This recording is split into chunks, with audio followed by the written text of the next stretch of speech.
इस खजूर के पराम में क्या बोलना चाहता है और लोग संसार में क्यों खजूर के डालियों को ले लेकर होसाना होसाना करते हैं।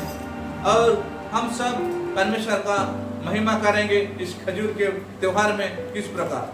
तो आइए मेरे साथ खोलेंगे मरकुस रचित सुसमाचार उसका 11 का 1 पद। जब ये यरूशलेम के निकट जैतून पहाड़ पर बैतफागे और बेतनिय्याह के पास आया तो उसने अपने चेलों में से 2 को यह कहकर भेजा।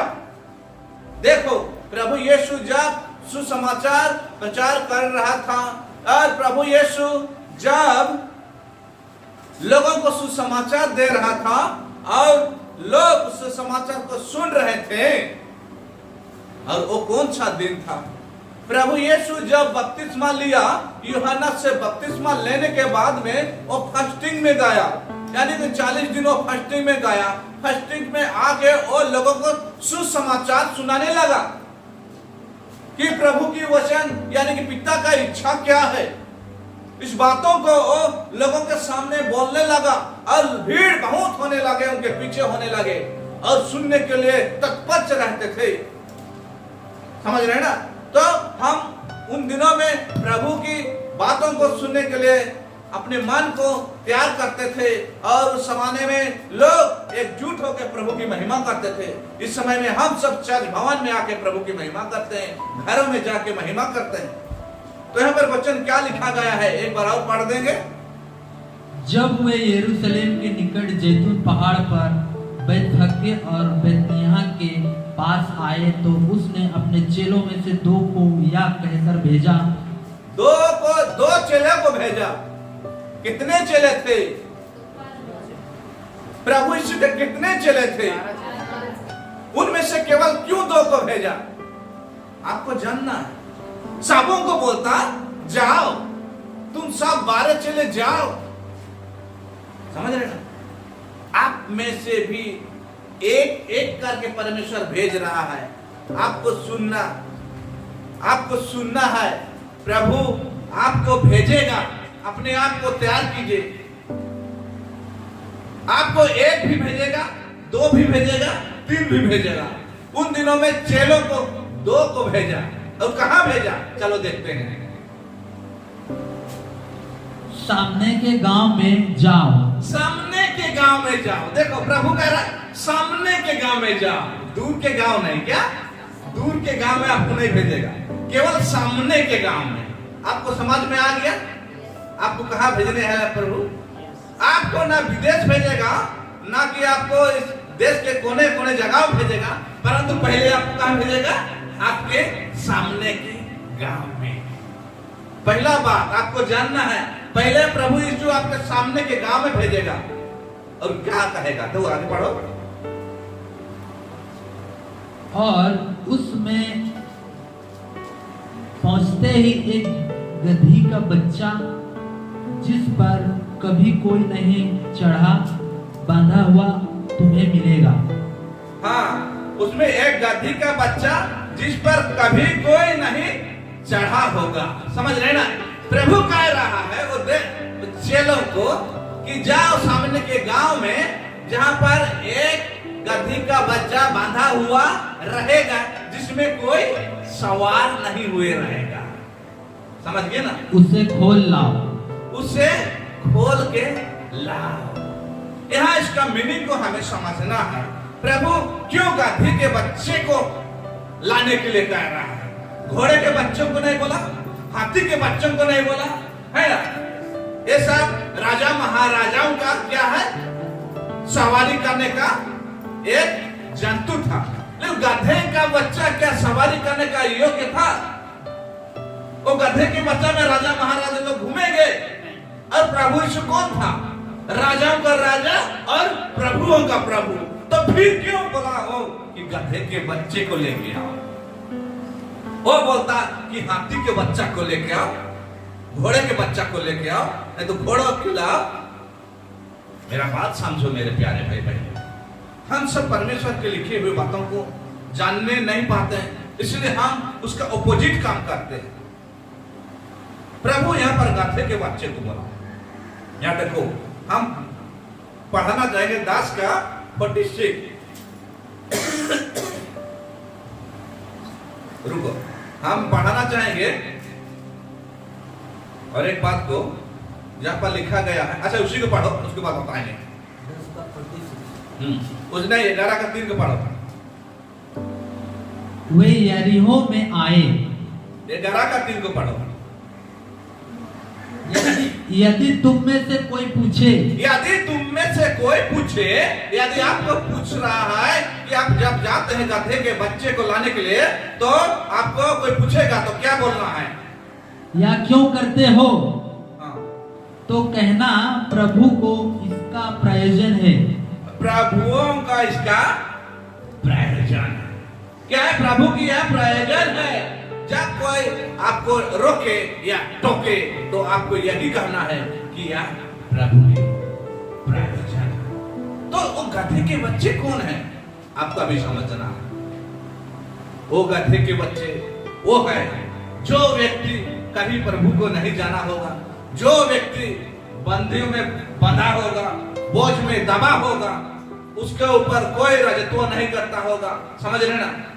जिसके पास सुसमाचार नहीं पहुंचा है, जो कोई प्रभु को नहीं जाना है और अपने आप को बंधा हुआ पा रहा है और जिसको कोई सुसमाचार सुनने वाला व्यक्ति नहीं, उस जगह में प्रभु आपको भेज रहा है और कह रहा है जाओ उस गधी की बच्चे को लेके आओ। आज आपको आज्ञा दे रहा है, जिस गांव में वो प्रभु को नहीं जान रहे हैं उस गांव में आपको जाना है। वहां पर बहुत सारे गधी की बच्चे बांधे हुए हैं।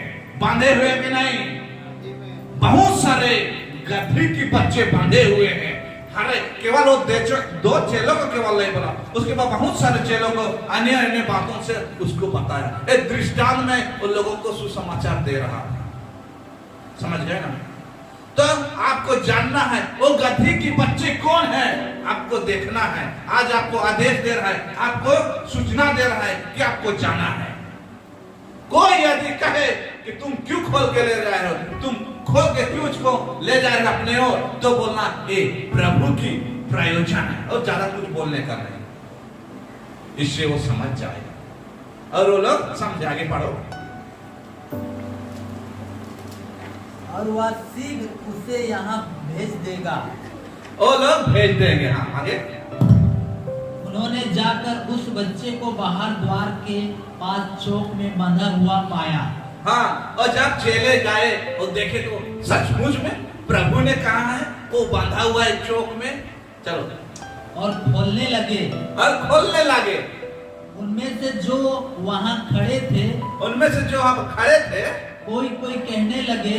हाँ, बहुत सारे लोग कहने लगे या क्या करते हो? जब आप सुसमाचार बोलेंगे, लोगों को सुनाएंगे, तो बोलने लगेंगे लोग। क्या बोलने लगेंगे लोग? समझ गए ना? तब तुम बोला ये प्रभु की प्रयोजन है। आपको कुछ कहना नहीं। आपको बोलेंगे लोग, आपको ठट्ठों में उड़ाएंगे लोग, आपको लज्जित करेंगे लोग, आपको अपमानित करेंगे, तो भी आपको खोल के लाना है। क्या है? खोल के लाना। चल आगे पढ़ो। या क्या करते हो? गधी के बच्चे को क्यों खोलते हो? जैसा यीशु ने कहा था, जैसा यीशु ने कहा था, वैसा ही उन्होंने उनसे कह दिया। वैसा ही उन्होंने उससे कह दिया। समझ गए ना? बोलो यीशु मसीह के। जैसा यीशु ने कहा है वैसा आपको बोलना है। क्या? जैसा यीशु ने कहा है वैसा बोलोगे तो तुम छुड़ा पाओगे। नहीं तो अपने मुंह से बना बना के लुका छुपी खेलोगे तो नहीं सुनेगा कोई। आगे पढ़ो। तब लोगों ने उन्हें जाने दिया। तब लोगों ने जाने दिया। जैसा यीशु ने कहा था वैसा बोले तो लोगों ने जाने दिया। हाँ। उन्होंने बच्चे को यीशु के पास लाकर उस पर अपने कपड़े डाले और वह उस पर बैठ गया। हाँ, जब बच्चे को लाए तो लोगों ने कपड़े डाले उसके ऊपर। क्या? गधी के बच्चे के पीठ में कपड़े को डाले और यीशु उसमें सवार हो गए। तब बहुतों ने अपने कपड़े मार्ग में बिछाए और औरों ने खेतों में से डालियां काट काट कर फैला दी। जो उसके आगे आगे जाते और पीछे पीछे चले आते थे, पुकार पुकार कर कहते जाते थे, होशाना, धन्य है वह जो प्रभु के नाम से आता है, हमारे पिता दाऊद का राज्य जो आ रहा है, धन्य है, आकाश में होशाना। आकाश में होशाना। तब बहुतों ने अपने कपड़े मार्ग पर बिछाए। यहाँ पर देखो, बहुतों ने, सबने नहीं कहा, बहुतों ने, बहुत सारे लोग ने, कि बहुत सारे लोग वहां पर पाए जाते, 5000 लोग जब खिलाया रोटी और मछली को, उसी प्रकार वहां पर बहुत सारे लोग, गिनती नहीं था उस समय में। और बहुतों ने, भीड़ है ना, यीशु मसीह आ रहा है, सुसमाचार, वो अपने कपड़ों को जो पकड़े तो बिछा रहे हैं मार्ग पर, समझ रहे ना। अब समझो, जब वो गद्दी के बच्चे को लाएंगे अब ना, तो लोग देखेंगे, उसके वाह वाह करेंगे, तालियां देंगे, शाबाशी देंगे, ये सही मार्ग पर जा रहा है। क्या सही मार्ग पर जा रहा है? लोग देखेंगे, वाह वाह, ये बेटा, ये बेटी, ये सही मार्ग पर जा रहा है, वो अपने जीवन में अच्छा जीवन व्यतीत कर रहा है। मेरे बात समझ में आ रहा है? यहाँ गधी के बच्चे को लेके आए और लोग कपड़े बिछा रहे हैं। उतना योग्य नहीं था वो, क्या उतना योग्य नहीं था। आज ला के देखो तो गधी के बच्चे उसमें चलेगा कि कहां से आ गया गंदगी, इसको हटाओ। अपने बहुमूल्य वस्त्र पहने थे, उसको निकाल कर, समझ गए ना बात? जब आप ऐसे लोगों को लेके आएंगे तो वाह वाह होगा, होशाना होगा, स्वर्ग राज में महिमा होगा प्रभु का। आप प्रभु का काम कर रहे हैं तो जाओ उस गांव में, सामने वाले गांव, बाहर वाले गांव, पहले अपने सामने वाले गांव, समझे ना, उसमें प्रभु का सुसमाचार पहुंचा। इसका मीनिंग यह है मेरे प्यारे भाई, प्रभु बहुत सारे मीनिंगों को बताएगा। मैं आज इस मीनिंग के विषय में बता रहा हूं, और दूसरा कोई दास आएगा और भी मीनिंग बताएगा इसका, समझ रहे हैं? ये खत्म नहीं होता है इसका मीनिंग। बहुत सारे नई मीनिंग को बताएगा, बहुत सारे प्रभु का नई वचन को बताएगा, इसका गहरे बातों को बताएगा। ये नहीं केवल कि आज बता दे यही मीनिंग एंडिंग है, कदाचित नहीं, इसके बाद और बहुत सारे गहरे बातों को बताएगा परमेश्वर और दास के द्वारा। तो मेरा कहने का मतलब ये, आपको समझना है कि प्रभु किसमें सवारी होना चाहिए। उन दिनों में जो आज हम लोग कहते हैं खजूर परा, उस समय में एक चीज हुआ था, प्रभु यीशु उसका अंतिम समय को जान पाया था। क्या अंतिम समय जान पाया था कि इस घड़ी मेरा क्रूस पर बलिदान होना आवश्यक है, मैं अंतिम समय में पाया जाता हूं, मैं मरूंगा और जी उठूंगा, वो जान पाया। इसलिए लोगों को बता रहा था कि जहां कहीं भी लोग बोझ में दबे हैं और गुनहगार में हैं और पीड़ा में हैं, उसको आपको छुड़ाना है। जो बंधा हुआ है उसको बांधा हुआ से आपको लेके आना है, प्रभु का प्रयोजन है। और लोग कपड़े बिछा रहे थे, अपने कपड़े, यहाँ पर कपड़े लिखा हुआ, ये मरकुस रचित सुसमाचार है। मत्ती रचित सुसमाचार में क्या लिखा हुआ है देखो तो, मत्ती रचित सुसमाचार उसका 21 अध्याय का 11 पाठ पढ़ेंगे। मत्ती रचित सुसमाचार, यहाँ कपड़े बिछाए, यहाँ पर खजूर की डाली नहीं बोला गया है, समझ गए ना? यहाँ बहुत सारे 12 चेलों में से अपने आंखों से देख रहे हैं, यहाँ पर कपड़े बिछाने को दर्शन मिला उसको, और एक चेले को क्या दर्शन मिला देखो, हाँ उसका 21 का 1 बार। जब वे यरूशलेम के निकट पहुंचे और जैतून पहाड़ पर बैतफगे के पास आए, तो यीशु ने 2 चेलों को यह कहकर भेजा, सामने के गांव में जाओ, वहां पहुंचते ही एक गदही बांधी हुई और उसके साथ बच्चा तुम्हें मिलेगा, उन्हें खोलकर मेरे पास ले आओ। यदि तुमसे कोई कुछ कहे तो कहना कि प्रभु को इनका प्रयोजन है। प्रभु का प्रयोजन 8 को पढ़ेंगे, 8 को। तब बहुत से लोगों ने अपने कपड़े मार्ग में बिछाए। यहाँ पर भी लिखा गया है, बहुत से लोगों ने अपने कपड़े मार्ग पर, अपने कपड़े देखो खोल के, बहुमूल्य कपड़े जो पहने तो खोल कर बिछा रहे हैं। और अन्य लोगों ने पेड़ों से डालियां काट कर मार्ग में बिछाई। देखो, और और बहुत सारे लोग पेड़ में से डालियां काट कर क्या डाली है पता नहीं, जो मिल रहा है रास्ता में उसी को, समझो, जो मिल रहा है रास्ता में उसी को। आज आप कोई मेहमान आएगा तो क्या आम का डाल को तोड़ेंगे पहला तो, है ना, उसी को ठलेंगे, जो फूल मिला उसी को पकड़ेंगे और गुच्छा देंगे, सम्मानित करेंगे, समझ रहे हैं? ये माती रची सुसमाचार में लिखा है, ये पहला चेला ये लिख रहा है उसका दर्शन में जो मिला। उसके बाद सेकंड में मार्कुस में लिखा गए जो कपड़े बिछा रहे थे और खेतों से आपका क्या काट रहे थे, समझ रहे ना, बात समझो। यहाँ हमें खजूर की डाली महत्व नहीं है मेरे प्यारे भाई। आज जो खजूर की डाली लेकर और जो होसाना होता ना कहते, वो त्योहार नहीं है, मैं बताना चाहता हूँ। उस समय में वो मिल गया उसको, सामने में वो कपड़े मिल गया उसको और कुछ नहीं दिखाई दे रहा है, तो क्या कपड़े बिछाए, जिसको सामने में डालिया मिल गया वो डालिया बिछाए, समझ गया ना। तो इस प्रकार उन दिनों में लोगों ने परमेश्वर को महिमा किए और परमेश्वर उस दृष्टांतों से बताना चाहता था कि तुम हमेशा अपने गांव, सामने वाले गांव में जाओ, पहला तुम्हारा प्रथम कर्तव्य है। वहां पर जो भी बांधा हुआ है, जो भी बोझ में दबा हुआ है, उसको आपको छुड़ाना है। प्रभु यह सुसमाचार दे रहा है, लेकिन वो लोग इसको त्योहार समझ रहे हैं, संसार में क्या पर्व समझ रहे हैं, समझ गए ना। तो आगे हम लोग पढ़ेंगे लूका रचित सुसमाचार 19:28, उसी विषय को हम लोग चर्चा करते हैं कि कैसे कैसे लोग डालियां लाते थे। मैं बताना चाहता हूं, आज आम का पेड़ को लेके लोग क्यों नहीं जाते हैं चर्च, क्यों नहीं जाते हैं, बाल का पेड़ को नहीं लेते हैं, नीम का पेड़ को नहीं लेते हैं, उसको डालियां नहीं लेते हैं, केवल खजूर का क्यों लेते हैं। लूका रचित सुसमाचार 19:28। यह बातें कहकर वह यरूशलेम की ओर उनके आगे आगे चला। जब वह जैतून नामक पहाड़ पर बैतफगे और बैतनिय्याह के पास पहुंचा, तो उसने अपने चेलों में से 2 को यह कहकर भेजा, सामने के गांव में जाओ और उसमें पहुंचते ही एक गधी का बच्चा जिस पर कभी कोई सवार नहीं हुआ बांधा हुआ तुम्हें मिलेगा। वही बात फिर यहाँ पर लिख रहा है लूका रचित सुसमाचार में, जहां पर कोई नहीं सवार होगा उसी को।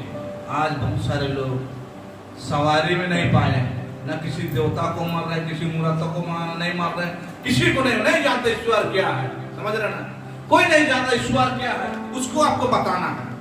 कभी कहीं पर नहीं गया है, वो बच्चों को जो इन दिनों में परमेश्वर को नहीं जानते हैं, उसको आपको बताना है परमेश्वर क्या है, समझ गए ना, जहां कभी कोई सवाल नहीं हुआ होगा, समझ रहे। संसार में बहुत सारे देव देवती पाए जाता है, उनमें से कोई भी सवारी नहीं हुआ होगा, समझ गए ना बात को। उसको आपको लेके आना, जब सवारी हुए रहेंगे उसको बुलाएंगे तो आएगा क्या, वो नहीं आएगा, वो अपने को पहचान लेगा, उसकी ओर मुंह मोड़ लेगा, उसको जितना भी बुलाने से नहीं आएगा। लेकिन जब कोई सवारी नहीं हुए रहेगा उसको बुलाएंगे वो आ जाएगा और वो अपना जैसे मानेगा, समझ गए ना। इसीलिए यहाँ पर प्रभु कह रहा है कि जहां पर कोई सवारी नहीं किया रहेगा, जिसको जो और वो बंधा रहेगा बोझ में, उसी को आपको लाना है। यहाँ पर आगे पढ़ो, इसी का आपका 28 पढ़े ना, 36 पढ़ो, 36 पढ़ो। जब वह जा रहा था, हाँ, जब गधे के बच्चे में बैठ कर जब जा रहा था, आगे में क्या है, तो रास्ता है, रास्ता में क्या है, भूमि है, भूमि में है धूली है, समझ रहे हैं, धूली है रास्ता में, धूल हो जाएगा। हाँ, तो क्या बोल रहे हैं, तो वे अपने कपड़े मार्ग में बिछाते जाते थे। हाँ, क्या कपड़े, अपने कपड़े, पहने हुए कपड़े, पकड़े हुए कपड़े को बिछाते जाते हैं। आपको जो गधे के बच्चा को जब लाएंगे उसके जीवन में आपको मददगार के रूप में होना है, उसके जीवन में चाल चलन में, बोली वचन में आपको गाइडनेस होना है, आपको उसको समझाना है, दिलासा देना है और मददगार बनना है। और जब वो चलेंगे तो उसका पाँव ना चुभे। क्या? पाँव ना चुभे। समझ गए ना? तो इसलिए आपको जाना है। प्रभु आपको हमेशा सही मार्ग में चलने के लिए तैयार करेगा। तो यहाँ पर गधे के बच्चे के विषय में आप जान पाए कि वो गधे के बच्चे कौन है। अब जब हम कोई व्यक्ति पढ़ने नहीं जानता, ए गधा का बच्चा क्यों बोलते हैं बताओ? कुछ काम करने नहीं जानता, गधा का बच्चा बोलता है कि नहीं बोलते हैं? हम तो कई बार बोलते हैं तू गधा है रे गधा। वही गधा को आपको लाना है। क्या? वही गधा को लाना है, दूसरा गधा नहीं। आप समझो, मीनिंग को समझो। कौन गधा है? जो नहीं जानता, जो नहीं कर पाता, उसी को आपको बुलाना है। और जो कर लेता है, सवार हो लेता है, घूम लेता है, उसको समझाओगे ना, समझ में नहीं आएगा। प्रभु की आज्ञा जो कर नहीं पाता, जो हमेशा पीछे रहता है, प्रभु उसी को। आप में से कौन सा व्यक्ति धनवान व्यक्ति को परमेश्वर लाया? बताओ मेरे। आप में से कौन धनवान व्यक्ति है परमेश्वर ने बुलाया है? जांच में पाओगे धनवान व्यक्ति बहुत काम नहीं कर, वो बाद में धनवान होते हैं। आपको चुना है, आपको समझ में? आप गधे के बच्चे थे, हर एक कोई गधे के बच्चे थे। आपको परमेश्वर ने चुन चुन के लाया है। बोलो यीशु मसीह की जय। और हमारे मुंह से वही बातें निकलता है, हे गधे के बच्चे तुम पढ़ने नहीं जानता, हे गधे के बच्चे तुम लिखने नहीं जानते। वही गधे के बच्चे को हम लोग आज ढूंढेंगे और परमेश्वर का महिमा का योग बनाएंगे। यूहन्ना रचित सुसमाचार 12 का 12 हम लोग क्या पढ़ेंगे? देखो यहाँ पर क्या लिखता है। यूहन्ना रचित सुसमाचार लिखने वाला व्यक्ति क्या बोलता है? यहाँ पर हम लोग डालियां देखे, खेतों से डालियां काटने देखे और कपड़े बिछाने देखे। बहुत सारे पेड़ों का डालियां को ला ला के वो लोग बिछा रहे थे। और यहाँ पर क्या लिखा गया है? यूहन्ना रचित सुसमाचार 12 अध्याय का हम लोग 12 पढ़। दूसरे दिन बहुत से लोगों ने जो पर्व में आए थे या सुना कि यीशु यरूशलेम में आ रहा है। जब लोगों ने सुना, अड़ोस पड़ोस लोगों ने सुना, जब चर्चा में आ जाएगा, किसका मन परिवर्तन हो गया ना, लोग पीछे आने लगेंगे। समझिए ना? जिसको आप गधा समझ रहे थे, आज वो हीरो निकला। क्या? हीरो निकला। तब लोग समझेंगे अरे बाप, इके तो मैं देखा रहो कुड़ी धर के ऐर बांधे के जाता रहे और कुली कबाड़ी काटते रहे। अभी देखो इधर धनवान व्यक्ति बन गया। प्रभु को जानने वाला व्यक्ति ऐसा क्यों होते हैं? समझ रहे ना? मेरा कहने का मतलब यही मेरे प्यारे भाई बहनों, जब उस आप गधे के बच्चे को लेके आओगे, फिर से पढ़ो। दूसरे दिन बहुत से लोगों ने जो पर्व में आए थे या सुना कि यीशु यरूशलेम में आ रहा है। यीशु यरूशलेम में आ रहा है, इसलिए उन्होंने खजूर की डालियां ली। हाँ, इसलिए उन्होंने खजूर की डालियां ली और उससे भेंट करने को निकले। यहाँ पर बहुत सारे लोग खजूर की डाली पकड़े, सब अलग अलग डालियां पकड़े, एक ही पकड़े नहीं। समझ रहे हैं? कोई कपड़ा बिछाए, कोई आम का पकड़ा होगा, कोई क्या बोलते हैं जैतून का पेड़ का डाली पकड़ा होगा। जो मिला रास्ता में वो लोग डालियां पकड़े। और अभी जो बाद में आने वाला व्यक्ति खजूर का डाली लेते, वो तो रेडी होके आ रहे हैं ना, खजूर की डाली लेके आ रहे हैं। दूसरे दिन, पहला दिन तो जो मिला उसको करेंगे ना। दूसरे दिन सुन रहे हैं, उसको मान सम्मानित करने के लिए वो क्या बोलते हैं, मरुभूमि में क्या मिलेगा? खजूर के डालियां ना मिलेगा। समझ गए ना? उसमें आम का पेड़ मिलेगा क्या? नहीं मिलेगा। यदि आम का पेड़ मिलता तो शायद आम का पेड़ का पत्ता को लेके आते। क्या आज उसको पकड़ के चाहते? समझो, पॉइंट को समझो। प्रभु यहाँ पर और सारे खेतों से डालियां काटने लगे लिखा हुआ है, तो उसको आज क्यों नहीं पकड़ रहे लोग? क्यों ऐसे कर रहे हैं कि एक खजूर का डाली को त्योहार के रूप मानते हैं? ये मीनिंग नहीं है, इसका मीनिंग अलग है मेरे पैर। बुलाहट को बता रहा है। प्रभु आज के दिनों में लोग कैसे बांचे उस विषय को बता रहा है, क्योंकि प्रभु का जाना समय निकट आ गया था, प्रभु का समय निकट आ गया था। इसलिए वो लोगों को वो सुसमाचार सुना रहा था कि वो मेरे जाने के बाद मेरे लोग किस प्रकार सुसमाचार दूसरों तक पहुंचाए। इसलिए वो गधे के बच्चे को लाने के लिए बोला, वो सामने वाला गांव से, समझ रहे ना।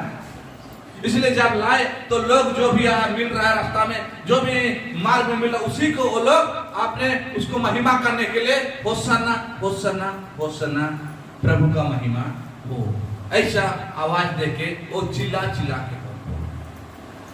आपको जानना है कि खजूर पर्व क्या है। ये कोई पर्व नहीं है मेरे प्यारे भाई, खजूर का कोई पर्व नहीं रहता है, खजूर दलिया का कोई पर्व नहीं रहता है। और ये संसार में लोग मानते हैं अपनी इच्छाओं को और अपने मन को संतुष्ट करने के लिए, परंतु परमेश्वर यह नहीं करता है। परमेश्वर का योजना यह रहता है कि वो लोगों को सुसमाचार सुनाए और भटके हुए, खोए हुए और जो बोझ में दबे हैं और बांधे हैं, वो लोगों को छुड़ाए। वो भी मेरे चेले लोग, आप प्रभु के चेले हो और आप लोगों को आज सुसमाचार दे रहा है कि पहला तुम्हारा कर्तव्य है कि बांधे हुए लोगों को वो छुड़ा के लेके आना है और हमें वो प्रभु के राज में उसको जोड़ना है। और वो देखो, वो गधा जो कभी नहीं सोचा होगा कि वो उसके ऊपर में यीशु मसीह सवार होगा।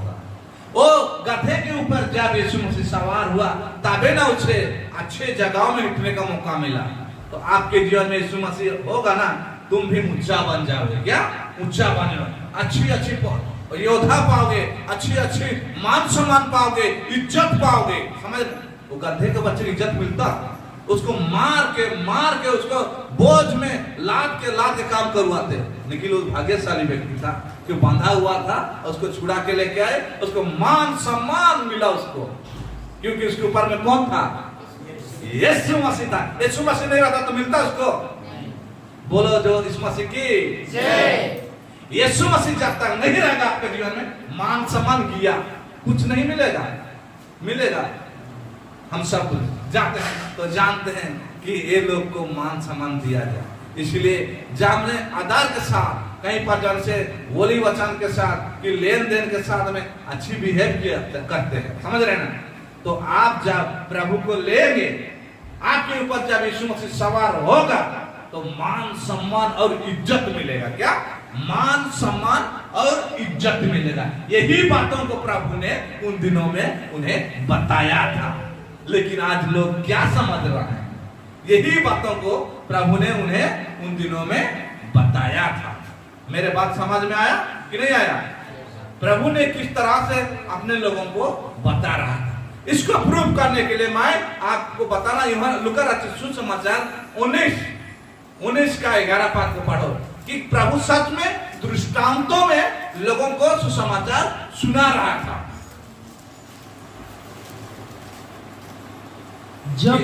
जब वे ये बातें सुन रहे थे तो उसने एक दृष्टांत कहा। देखो, प्रभु ने कहा, एक दृष्टांत कहा।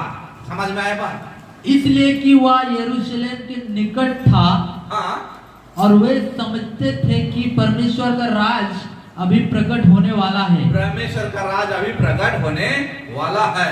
हाँ, चलो आगे। अतः उसने कहा, एक धनी मनुष्य दूर देश को चला ताकि राजपद पाकर लौट आए। देखो, एक धनी मनुष्य, दृष्टांत में पहले पढ़े ना दृष्टांत।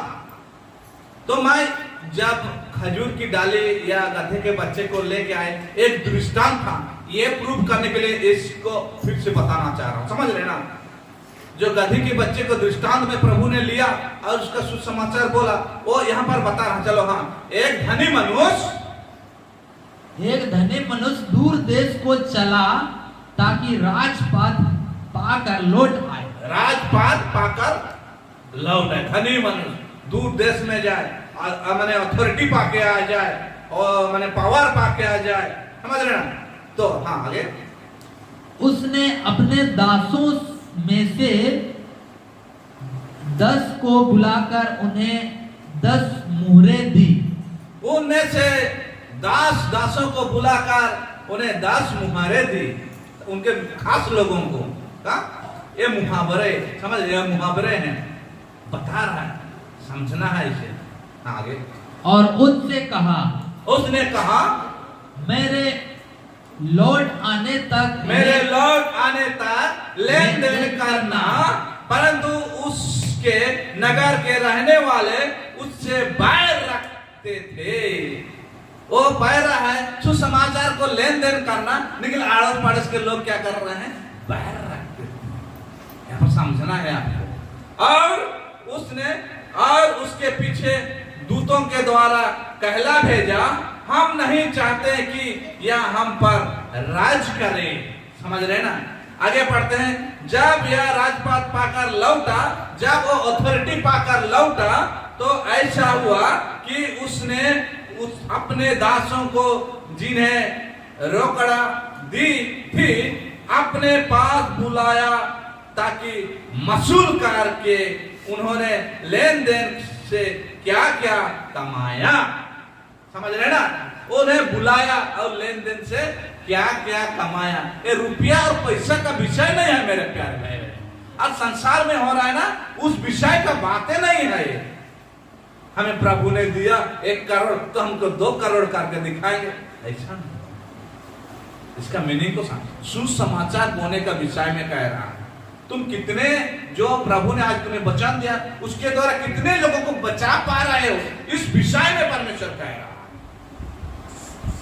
दृष्टांतों में कहा लिखा गया ना, दृष्टांतों में, तो वो गधे के बच्चे एक दृष्टांत था। उस दृष्टांत के विषय में हमें जानना है। वो बिछाने वाले कपड़े बिछाने का दृष्टांत था, और गधे के ऊपर बैठने वाले भी एक दृष्टांत था, जो आने वाले दिनों में होगा और आपको करना है। यही बातों को वो सुसमाचार के द्वारा प्रकट किया। मेरे प्यारे भाई बहनों, प्रभु के वचन को आप लोग जान पा रहे हैं? प्रभु की वचन को आप समझ पा रहे हैं? किस प्रकार लोगों को सिखा रहा था और दृष्टांतों में। तो आगे को हम लोग यहाँ पढ़ते हैं। 2 दास मुहरे दिया गया था, उसको 10 का लिया, 5 का लिया, लेकिन जिसका 5 था वो मिट्टी में, तीसरा 3 था वो मिट्टी में दबा कर रख दिया। उसका परिणाम बहुत गलत हुआ मेरे प्यारे। समझ गए ना? पढ़ देते हैं उसी को, पढ़ दो। 15 पढ़ दो। जब वह राजपाट पाकर लौटा, हाँ। तो ऐसा हुआ कि उसने अपने दासों को जिन्हें रोकड़ा दी थी, हाँ। अपने पास बुलवाया, ताकि मालूम करे कि उन्होंने लेन देन से क्या क्या कमाया। लेन देन से क्या कमाया? हाँ। तब पहले ने आकर कहा, जिन्हें वो दिया था रोकड़ा, हे स्वामी, तेरी मुहर से 10 और मुहरे कमाई। तेरे दिए हुए मुहरे से मैंने और 10 मुहरे कमाई। जो वचन परमेश्वर ने दिया था, जो मुहारे दिए जा रहे हैं आपको, उससे आपको 10 गुना कमाना है। समझ रहे ना? आगे उसने उससे कहा, यीशु ने उससे कहा, धन्य है उत्तम दास, धन्य है तू, उत्तम दास है। तू बहुत ही थोड़े में विश्वास योग्य निकला। तू बहुत ही थोड़े में विश्वास योग्य निकला। अब 10 नगरों पर अधिकार रख। अब तुम्हें एक अधिकार दिया जाएगा 10 नगरों का। चलो आगे। दूसरे ने आकर कहा, हे स्वामी, तेरी मुहर में 5 और मुहरे कमाई है। हाँ, ओ दास का फिर 5 मुहरे कमाया। हाँ। उसने उससे भी कहा, तू भी 5 नगरों पर हकीम हो। हाँ। आगे। तीसरे ने आकर कहा, हे स्वामी, देख, तेरी मुहर यह है जिसे मैंने अंगोछे में बांध रखा, क्योंकि मैं तुझसे डरता था, इसलिए कि तू कठोर मनुष्य है, जो तूने नहीं रखा उसे उठा लेता है, और जो तूने नहीं बोया उसे काटता है। हाँ। उसने उससे कहा, हे दुष्ट दास, मैं तेरे ही मुंह से तुझे दोषी ठहराता। हाँ, हे दुष्ट दास, बांध के रखना नहीं है। अब ये वचन दिया जा रहा है, उसको अपने पास खाली रखना नहीं है। समझ में आ रहा है? ये वचन को अपने पास रखोगे, हाँ, कोई ना ले जाए, किसी को ना मिले, कदाचित नहीं। ये दास ने अंगूठे बांध कर वो रखा है, जो मुहारे दिया गया, वो लेन देन नहीं कर रहा। लेन देन आपको करना है वचनों के द्वारा। इसलिए ये दृष्टांत है, समझ रहे हैं ना? उसी दृष्टांत से वो परमेश्वर गधे के बच्चों को आपको समझा रहा है। आज लोग इस दिन को खजूर पर्व या खजूर की डालियों को लेकर परमेश्वर का महिमा करने के लिए जाते हैं। इससे परमेश्वर प्रसन्न नहीं मेरे प्यारे। आप इस तरह बैठे हैं और आपका महिमा, परमेश्वर को महिमा कर रहे हैं, इसमें परमेश्वर आनंदित होता है। तो आप गधे के बच्चे यानी कि खजूर पर्व के विषय में जान पाए। खजूर क्या है और पर्व क्या है, डालियां क्या है, आप जान पाए। बोलो यीशु मसीह की जय। ठीक है, इस वचन से परमेश्वर हम सबको आशीष करे। आमीन।